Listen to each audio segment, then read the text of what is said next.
तो हम पढ़ रहे थे केमिकल रिएक्शंस के बारे में, जिसमें हमने आयरन ऑक्साइड फॉर्मेशन के बारे में पढ़ा था। तो ये केमिकल रिएक्शन था। तो ये केमिकल रिएक्शन होता कैसे है कि हम आयरन लेते हैं। अब आयरन किस फॉर्म में होता है? सॉलिड की फॉर्म में।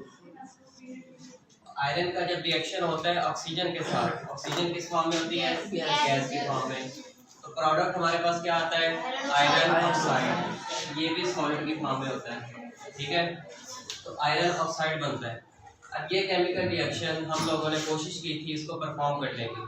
तो उसके लिए हम क्या कर सकते हैं? उसके लिए हम आयरन को ले सकते हैं। किस्म के आयरन ले लिए, यानी कि कील ले लिए, मैग्नेट लगाने वाली, ठीक है, कील। उसके साथ हमने पिनें भी ले ली और एक बड़े वाला नट ले लिया, जैसे ये वाला जो हम नट बोल्ट लगाते हैं, ठीक है।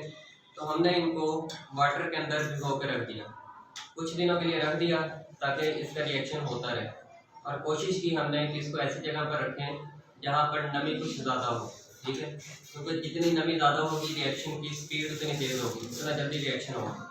अब उसके नतीजे में हमारे पास क्या बना? आयरन ऑक्साइड, जिसको हम कहते हैं कि जंग लग गया है। वो जंग की एक जो लेयर बन जाती है। तो अगर आप लोग ये देखें कि ये एक आयरन था, ये कील था एक, ये अपनी ओरिजिनल हालत में है, ठीक है, बिल्कुल ये वाइट और सिल्वर से कलर में है।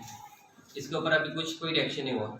लेकिन इन्हीं को जब हमने कुछ दिनों के लिए पानी में भिगो के रखा, तो अब आप देख सकते हैं कि ये उसी तरह का कील है।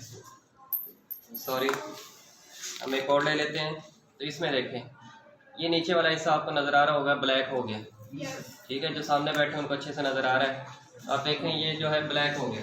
तो इसके ऊपर क्या हुआ है? आयरन ऑक्साइड की लेयर आ गई है, ठीक है। अगर ज़्यादा क्लियर आप लोग देखें तो ये बड़े वाला नट देख लें।